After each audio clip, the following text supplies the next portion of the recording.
ನಮಸ್ಕಾರ. ಇವತ್ತು ನಾನು ನಿಮಗೆ ಕೆಸುವಿನ ದಂಟಿನ ಸಿಹಿಯಾದ ಸಾಸಿವೆ, ನಮ್ಮ ಭಾಷೆಯಲ್ಲಿ ಸಾಸ್ಮೆ ಅಂತ ಹೇಳೋದು, ಅದನ್ನು ಮಾಡೋದು ಹೇಗೆ ಅಂತ ತೋರಿಸ್ಕೊಡ್ತೀನಿ.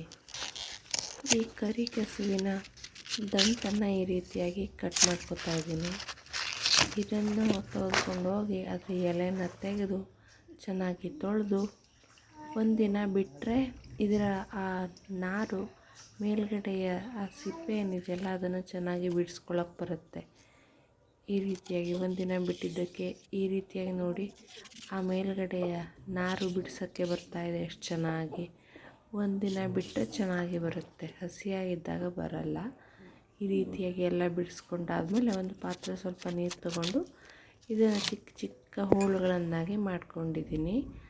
ಅದನ್ನು ಒಂದು 2-3 ಸಲ ನೀರು ಹಾಕಿ ಚೆನ್ನಾಗಿ ತೊಳ್ಕೊಂಡು ಅದಕ್ಕೆ ಸ್ವಲ್ಪ ಉಪ್ಪು, ಅರಿಶಿನ, ಒಂದು ದೊಡ್ಡ ನಿಂಬೆಹಣ್ಣಿನ ಗಾತ್ರದಷ್ಟು ಹುಣಸೆ ಹಣ್ಣನ್ನು ಹಾಕಿ ಮುಚ್ಚಿಟ್ಟು ಚೆನ್ನಾಗಿ ಬೇಯಿಸ್ಕೋಬೇಕು. ಅದು ಚೆನ್ನಾಗಿ ಬೇಯಬೇಕು ಮಾತ್ರ, ಯಾಕೆಂದರೆ ಕೆಸುವಿನಲ್ಲಿ ಸ್ವಲ್ಪ ತುರಿಕೆಯ ಗುಣ ಇರೋದರಿಂದ ಇದು ಮೂರನ್ನು ಹಾಕಿ ಚೆನ್ನಾಗಿ ಬೇಯಿಸ್ಕೋಬೇಕು. ಆಮೇಲೆ ಇದರಲ್ಲಿರೋ ಹುಣಸೆ ಹಣ್ಣನ್ನು ತೆಗೆದು ಸ್ವಲ್ಪ ಸಿಹಿಯಾಗಬೇಕು, ಚೆನ್ನಾಗಿರುತ್ತೆ. ಬೆಲ್ಲ ಹಾಕಿದ್ದೀನಿ, 2-3 ಸ್ಪೂನ್ ಆಗೋಷ್ಟು ಬೆಲ್ಲ ಹಾಕಿ ಚೆನ್ನಾಗಿ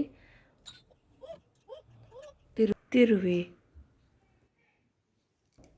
ಒಂದು ಮಿಕ್ಸ್ ಜಾರ್ಗೆ 3-4 ಸ್ಪೂನ್ ಆಗೋಷ್ಟು ಹಸಿ ತೆಂಗಿನಕಾಯಿ ತುರಿ, ಒಂದು 5 ಸಣ್ಣ ಮೆಣಸಿನ ಕಾಯನ್ನು ಹಾಕಿ ನುಣ್ಣಗೆ ರುಬ್ಕೊಂಡು ಬೇಯಿಸ್ಕೊಂಡ ಕೆಸುವಿನ ಹೋಳುಗಳಿಗೆ ಇದನ್ನು ಸೇರಿಸ್ತಾ ಇದ್ದೀನಿ.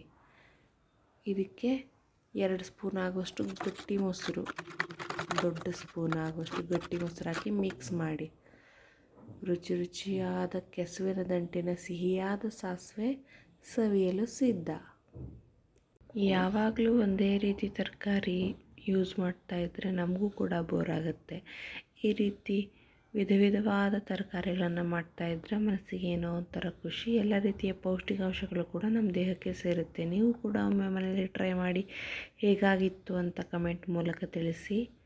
ಸಿಗ್ತೀನಿ ಮುಂದಿನ ಹೊಸ ವಿಡಿಯೋದಲ್ಲಿ. ಅಲ್ಲಿವರೆಗೂ ಬಾಯ್. Thank you.